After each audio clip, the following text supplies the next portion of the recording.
Good people of the great nation, welcome to the first discussion segment on development focus with Judy Ojo this morning on ITV. My first guest is here seated. Like I promised, we are going to be having two guests discussing two different topics. My first guest is a security and safety professional. Is the managing director of Venice Communications Limited. Is a journalist. It's so many things rolled into one. Ben Ukeji, you're welcome on the show. Yeah, thank you, Jide. Good morning. It's a pleasure to have you on this Salah edition of Development Focus with Jide Ojo on ITV. Our viewers are willing to know you more. Maybe I didn't do justice to whom you are. I know you've had some political engagement at Katsina in Benue State and several other initiatives. So you can let our viewers know who exactly is Ben Ukeji. Okay, yeah. Maybe it would be safe to say that Ben Ukeji was a journalist. Okay. And, trained as a journalist. Okay. And also trained as a security and safety expert. Okay. As well. I served the good people of Katsina local government in the position of special advisor. Katsina local government special advisor on security and political matters to the chairman from 2007 to 2019. I was also the special assistant security and strategy media communication to the chairman of the within that same between 2019 and thereafter. You know, chief executive, you rightly introduced the chief executive of Venice Communication Services, media and consultancy firms based here in the Federal Capital Territory, and then a member of onshore and offshore safety professional of Nigeria, as well as an associate member of International Institute of Professional Security. So you can say so many caps. So many caps you wear. So you are a security and safety professional, and that's where we'll take our discussion this morning. Nigeria is under siege, if you can put it that way. It's under insurgency, banditry, kidnapping, and all of that. How did we get to this level? Yeah, really, you use the right words. Nigeria is actually under siege. You know, we got to this level because of long time, decades of neglect. You know, yes, that's why we get to this. You know, apart from the civil war that Nigeria fought, you know, the Nigerian security agencies and the military in particular has not been tested in a war situation. So that accounted largely for negligence and maybe lukewarm attitude, but even Nigerian citizens, you know, we really, even our government, did not take security issues serious. Our citizens as well do not take security issues serious. So, and a long time of military incursion into our political affairs has also affected, you know, the other security agencies. You know, for instance, the police is the lead agency for internal security, not the military as we often see, as we are seeing these days, you know. But because the police has been neglected over time, due largely by the military coups, when they take over, they run by the decree and they say that you run by force. So the police and other services, other security agencies were somehow neglected completely. So the morale was down, there was no equipment, there was no proper funding.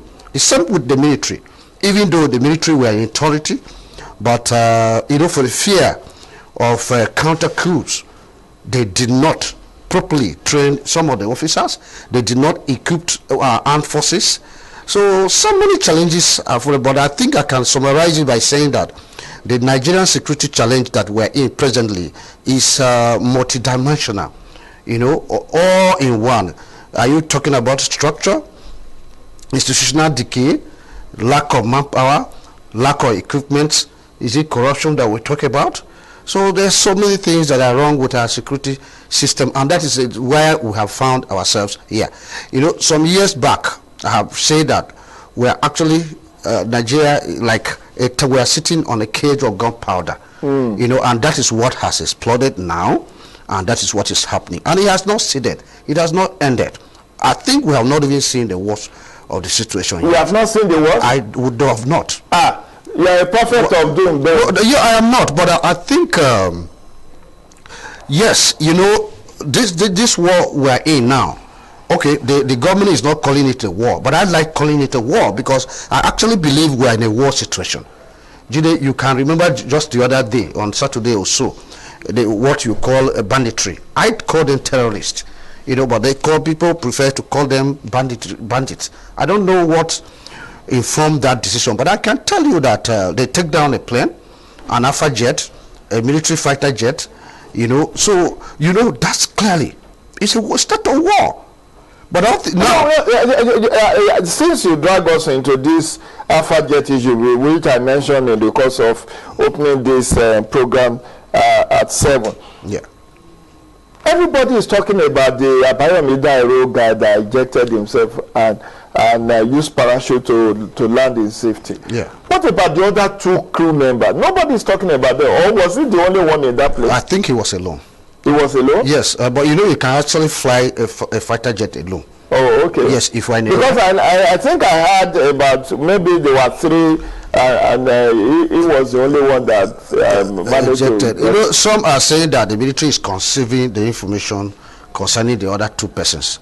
You also had it. Yes, I had there it. Are 3 of them. Yes, the co-pilot and the aircraft man that are expected to be with him in that plane. But I think officially the military has spoken, and they did not mention them. So I think we have to learn how to trust our military and our government. Whatever they tell us, we assume that is the right thing. So in this instance, I believe that Abayomi Dairo was alone in that plane because there are stories, but where can you find this? They authorized the plane, they authorized everything, and at his peak, he ejected himself. He came out a very brave young man, and I think he deserves a lot of commendation for even national award. I mean, it's in his strengths, and did very well. He was able to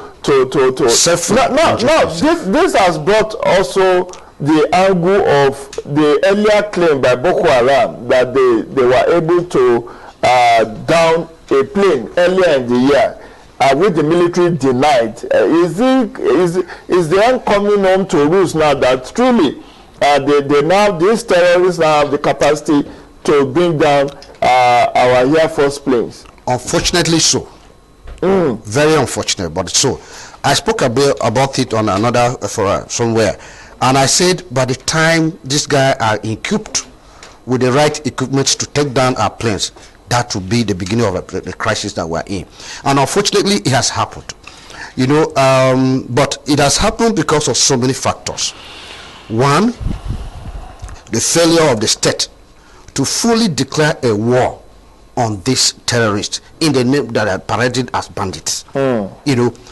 If we fail to declare a full-blown war, so we are doing wrong profiling. Wrong profiling to say they are bandits. Yes. Whereas they are actually terrorists. These guys are terrorists. What is happening actually is that because of the fairest battle in the northeast, okay, some of them who escaped from there have found safe havens in areas, the Zamfara and Niger, Yobe, and all this. They will begin to now call them bandits.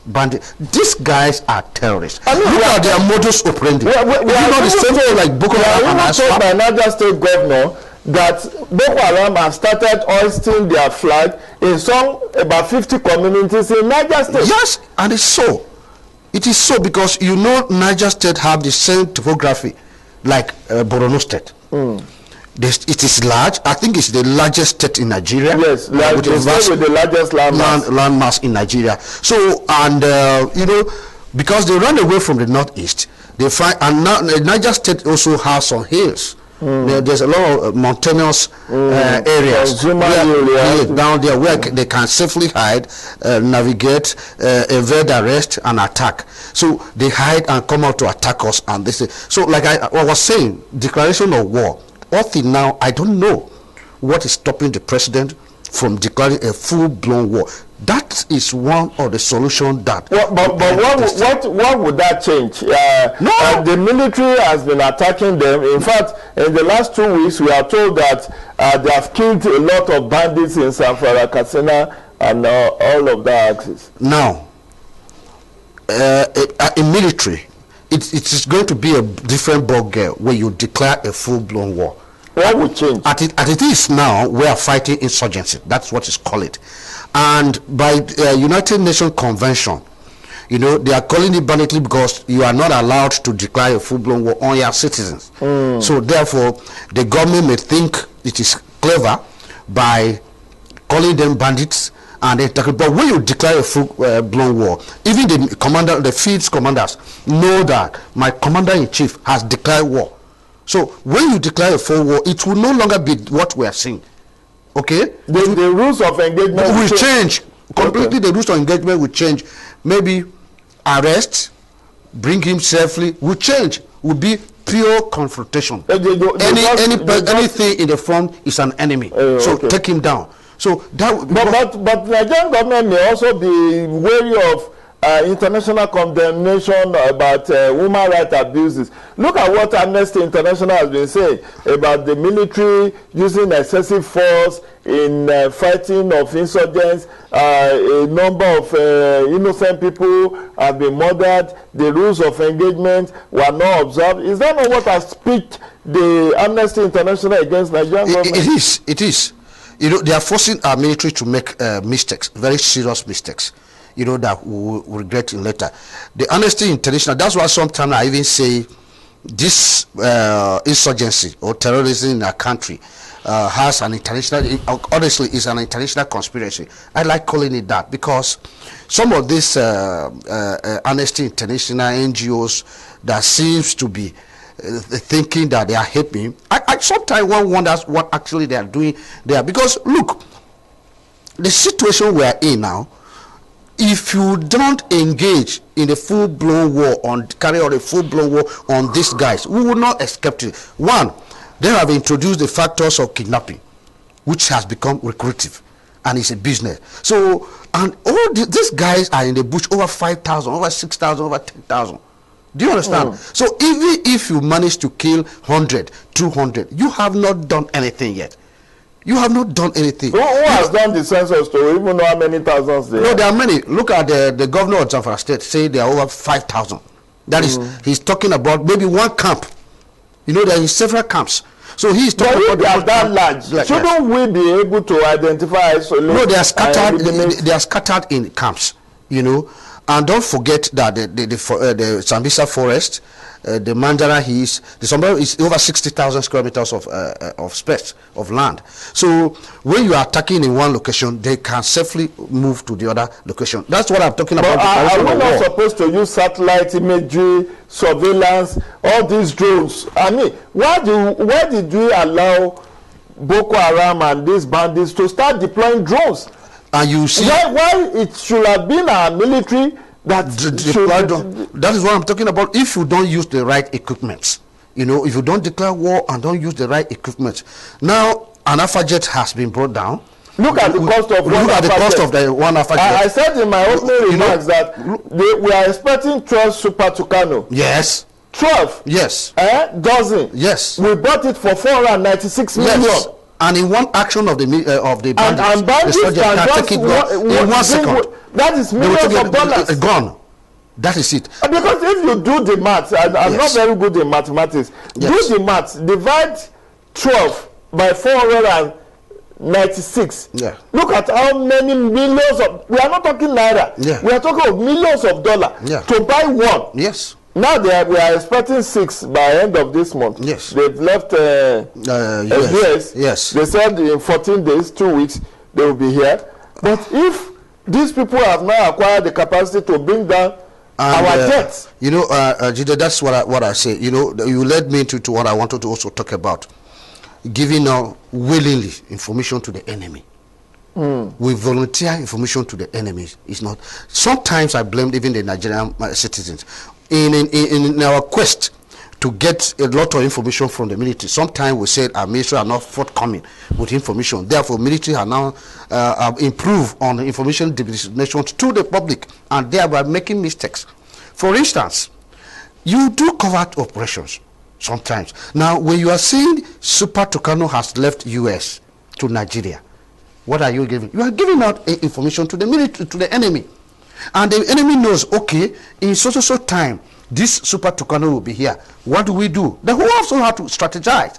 And that's what they have just shown that example with the Ghanaian Alpha Jet. They will also get equipments that can bring down that Alpha Jet that you have told us that has left US. So sometimes I want the military to be circumspect, to be mindful of the information they release. Though Nigerians are willing to get information, but in a war situation, it is not every information that will be given to you. Or the end result is that we should have peace. That brings us to the so-called memo done by NBC to broadcast stations about the way they should cover the reportage on insecurity and all of that. What's your take on that? I agree with it, Jide. It's not media censoring. You see, it because of lack, this government has actually been suffering, have been suffering because of e-communication. You know, they don't know how to properly communicate their intent and ideas to the Nigerian public, for the Nigerians to buy in. That is what has even protracted this war.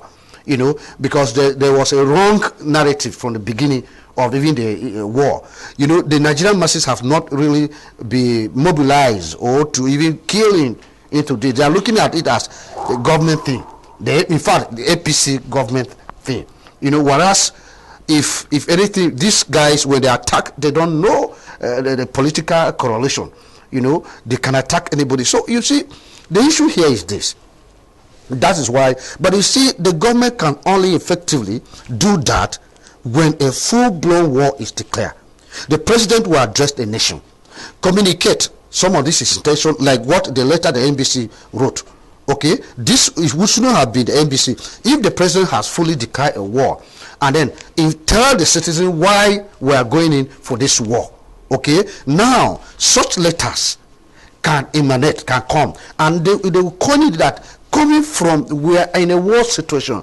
Some specific media journalists, defense correspondents, you know, can also be trained within few weeks on reportage of this war situation. So if you do that, the Nigerian media will not see it as if you are trying to cage, you are trying to censor them. You know, but when you don't do that, and a letter just emanates from an agency at NBC, you know, to the media, everybody will read different meanings into it, and that's very wrong. But if you clearly come out and declare the war and tell the citizen, this, I expected that this will be a situation of command, but it has gone beyond a normal citizenship engagement. This is a war. So Nigerians will buy in. So if an MB now comes out with such a code or such a statement, regulation, people will understand. Even the media will understand. So, in your own opinion, what NBC, Nigeria National Broadcasting Commission, has done is they are doing the right thing at the wrong time. Very wrong time. It's a very good step, but doing it at the wrong time because it seems they do not have that constitutional authority, or because they are not the commander-in-chief. So if you have to do that, actually that is what I'm talking about. They are heading towards saving some information, not giving out every information. That's what they are trying to tell you in a wrong way, that not every information you release. But even them, the military are making the mistake. Why should you tell us that Super Tucano has left US and are going to traverse so country before coming here? Why? We don't need that. If they are here, you induct them, you take them to the war front and let them do the action, and they will see it. Because look, these are enemies. You see, in a conventional warfare, okay, it's a different ball game than this asymmetric warfare that we are in now. Now, if it's a conventional warfare that we are in, the battle line would have been drawn. The military would have known the target, drawn the battle line, and what is left is strategy. What strategy do you deploy to counter the enemy that is in XYZ location? You know, but this case is different. The military can be in Sambisa Forest battling the Boko Haram terrorists, whereas our enemy will be in Maiduguri, a citizen, an informant, collaborator will be in Maiduguri. So what exactly means that you have left the enemy at your back. Your enemy is right behind you. But so it's complicated issues. But Ben, I think we should not blame our military too much. We as citizens are also desirous of information. But yes. I don't think Nigerians are more as desirous of the technicalities and tactics of military as much as whether we are winning or losing this war. And in the perception of an average Nigerian, we are losing. Because when you see, okay, during this, was it last week? The bandits or terrorists, as we want to call them, ambushed the Nigerian police, killed 13 of them. 13 in cold blood in Zamfara. 13 slaughtered. Yeah. And so how come we are losing so many of our troops to people who are likely not as trained as our own military?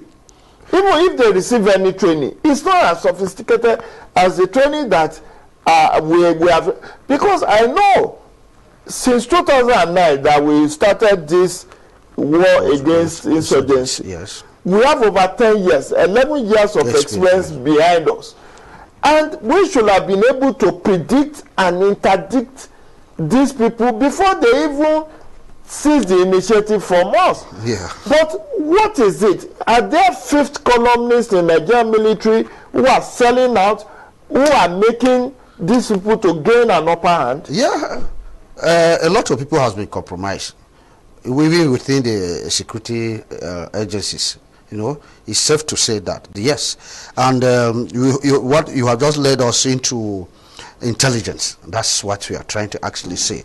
Like I said, because of the long rule of the military, our security agencies, the DSS, which has the primary responsibility for internal intelligence gathering, has also not been doing much.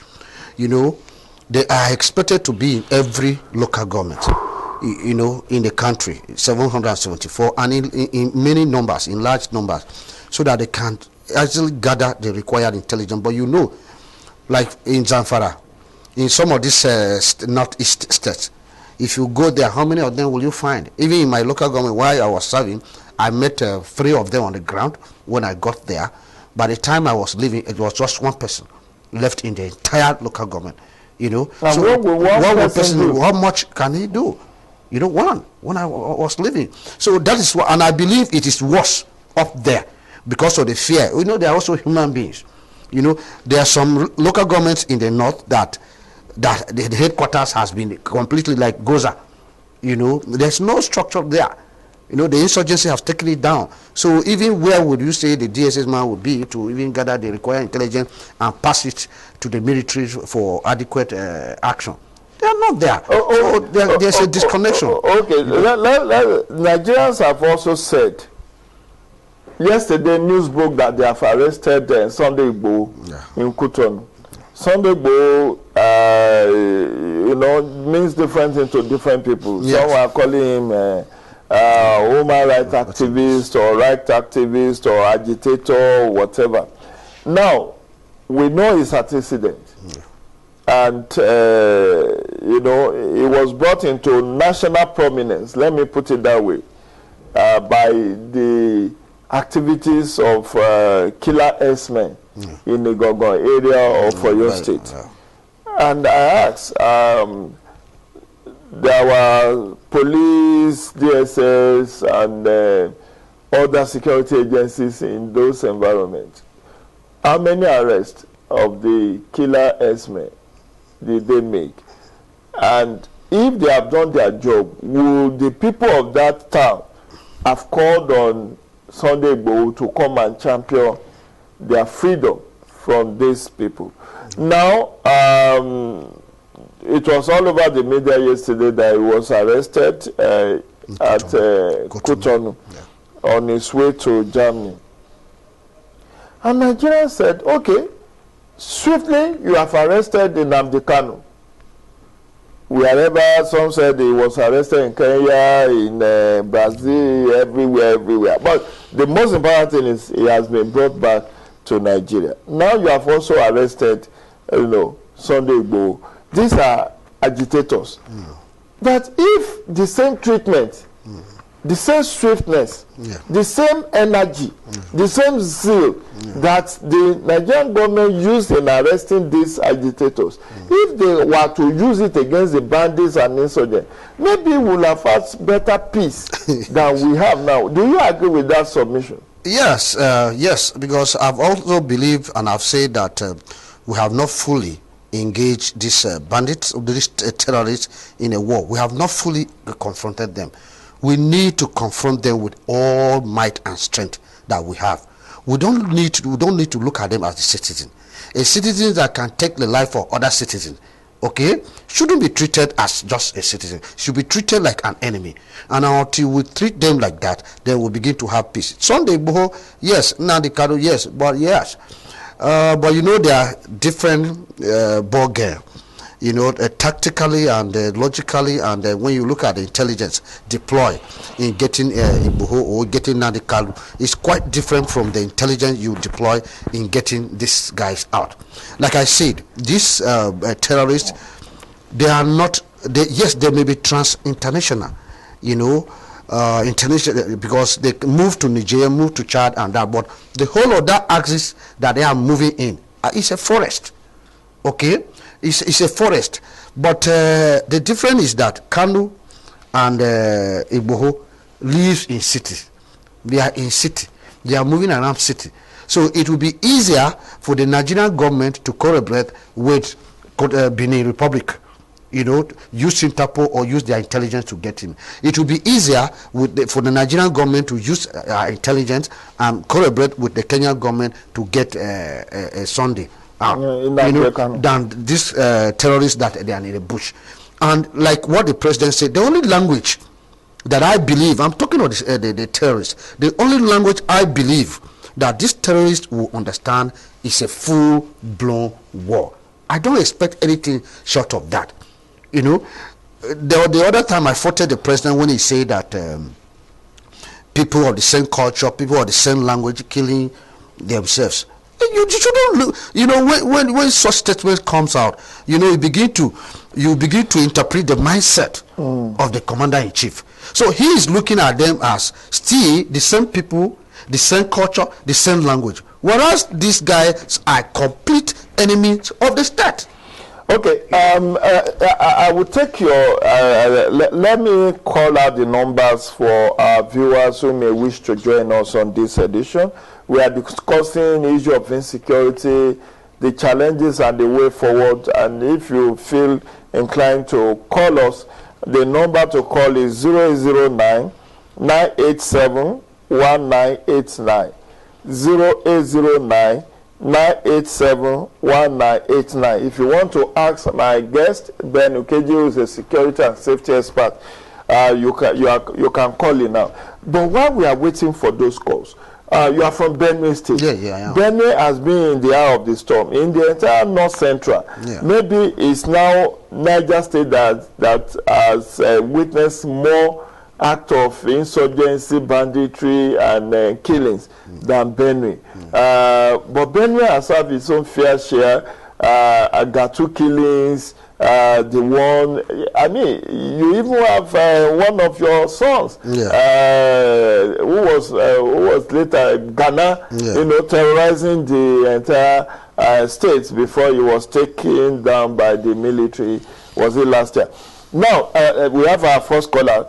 Hello. Oh, sorry, we lost that call. So you can call in. So can you walk us through the crisis security situation in Benue?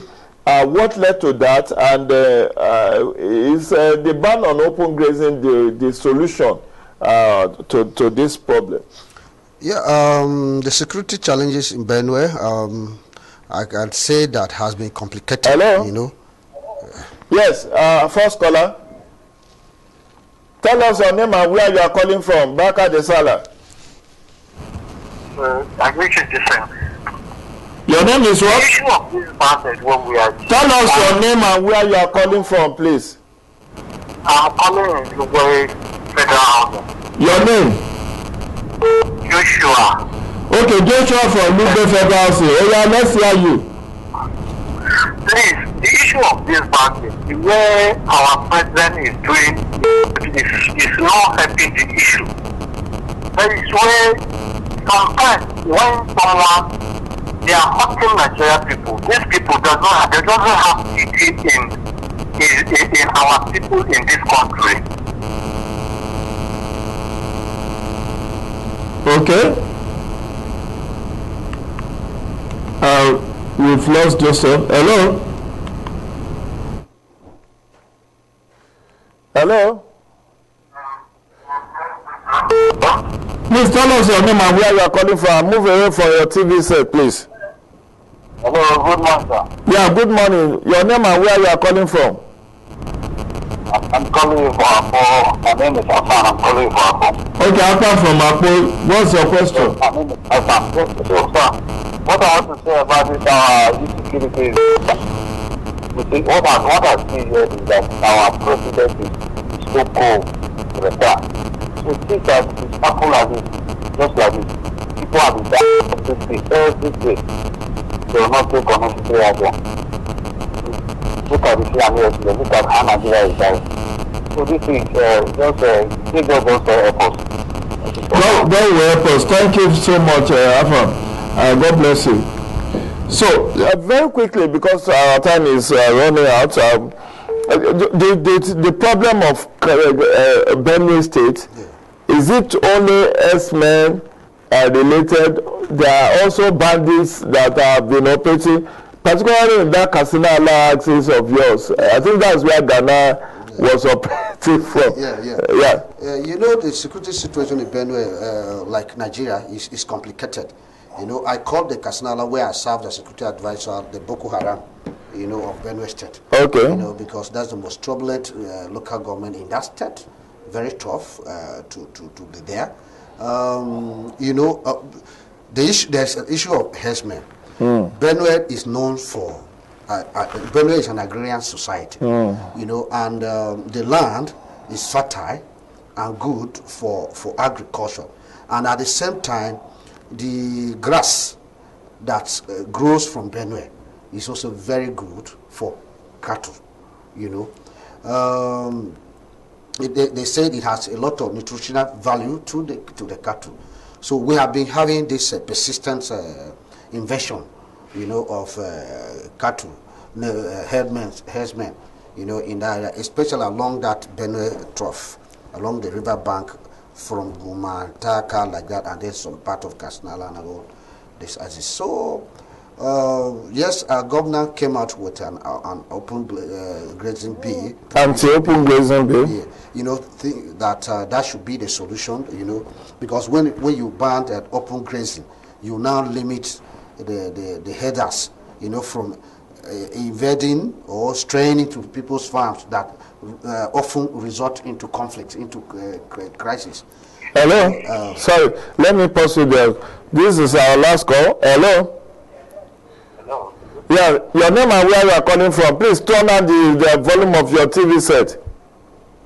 Okay. I am calling from Wawa. Your name, please. My name is Odogu. Odogu from Gwagwa, yes.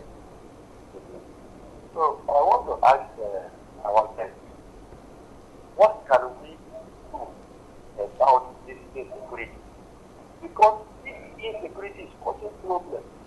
I saw that the president wants to give 10 billion to farmers, but herders and Fulani men cannot allow farmers to farm. Now, a mudu of Gari now is sold at the rate of 500 naira. This now 800 naira. How can we survive with this insecurity into this nation? Please, I'm asking this question to our guest,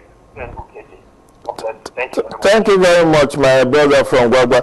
That will be the last call we can take because of time. So let my guest respond. Take on. You are walking us through the Benue crisis And you know, so a lot of people have been killed, you know, by herdsmen in Benue State, and that was why the governor came out with that anti-open grazing prohibition law of 2017. Incidentally, I was there when the law was being promulgated, or was passed, you know, and assented to by the state. So we thought that could, you know, help in solving the problems. But I think it has not achieved the desired result, you know, for lack of cooperation and from all stakeholders, including the herders, you know, who are persistent and invading some communities. But the problem of Ghana was not about herders. And I want to talk about the issue of Ghana. The issue of Ghana, actually, Tewas Akwaza, as is known, incidentally from the same area, is actually political. You know, there's also a political angle to the security challenge in Benue. And like in Nigeria, even this Boko Haram insurgents, they were brought up by politicians. So even in the Benue, the politicians they were behind Ghana because they nurtured him to what he has become. Now, summarize solution and way forward to get Nigeria on the path of peace, because we need to get Nigeria on the path of peace. We must declare first. The president and commander-in-chief of the armed forces of the Federal Republic of Nigeria has to declare war. That we are in a war situation. When you do that, there are certain things. When you declare war, certain expenses, you know, in government, some administrative costs can be taken off and channeled towards tackling the war. So by that, it will give the government some advantage. We have some funds, you know, to acquire the required equipment. We need to get modern equipment. We need to increase our manpower, and we need to refine our strategy. Then take on this. That's the only solution at it where we are now. The only solution is a full-blown war. Okay, that's the size of my first discussion segment. I want to thank you, Ben Ukeji, for coming on the show. Time is not our friend, but definitely you will be brought back some other time in future. We'll go on a very short break. Thank you very much. Enjoy your Salah holiday. We'll go on a short break and we'll be back for the second segment.